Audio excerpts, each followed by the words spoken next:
Doctor ने उसे bandage लगाई, लेकिन डॉक्टर ने बोला ये घाव इतना अजीब सा क्यों है, इसको काटना पड़ेगा। फिर डॉक्टर ने काट दिया और फिर जब अगले दिन बैंडेज कराने गया तो वो चोट कम होने की जगह और बढ़ गई। डॉक्टर ने कहा इसका इन्फेक्शन बढ़ रहा है, उंगली काटनी पड़ेगी। अब क्या करे, उंगली काटी। फिर क्या हुआ, अगले दिन बैंडेज कराने गया, वो जख्म और बढ़ता चला गया। डॉक्टर ने बोला अजीब सा इन्फेक्शन है, हाथ काटना पड़ेगा, नहीं तो इन्फेक्शन पूरी बॉडी को खत्म कर देगा। पहले उसकी उंगली काटी, फिर उसका हाथ काटा, फिर उसका पूरा का पूरा हाथ यहाँ से काट दिया। वो बिल्कुल उदास होकर बैठा था। तो एक बूढ़े अंकल आके पूछते हैं क्या हुआ, क्या वजह है, तुम दुखी क्यों हो? तो बताता है कि पता नहीं यार क्या हो रहा है, ये जख्म बढ़ता ही चला जा रहा है, बढ़ता ही चला जा रहा है। तो उन बूढ़े अंकल ने उससे पूछा कुछ ऐसा तो नहीं किया जो तुम्हें नहीं करना चाहिए था? उसने कहा किया तो है, कमाया किसी और ने था और खाने की कोशिश मैंने की। लेकिन उस बुजुर्ग आदमी ने कहा जाओ और उससे माफी मांगो।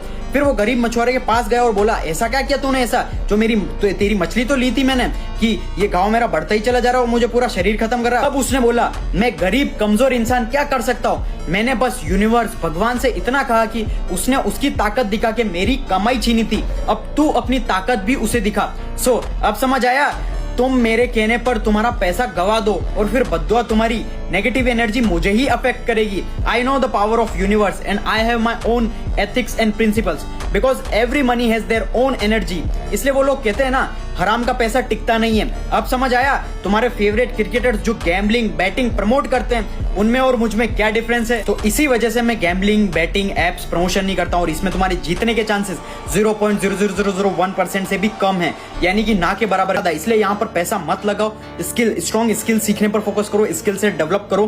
क्योंकि देखो पैसा अगर तुम्हें कमाना है तो मेहनत से ही कमाया जाएगा, कोई भी शॉर्टकट्स नहीं होता। अगर तुम्हें सक्सेसफुल बनना है, तुम्हें इस दुनिया में आने के लिए भी 9 महीने लगे थे।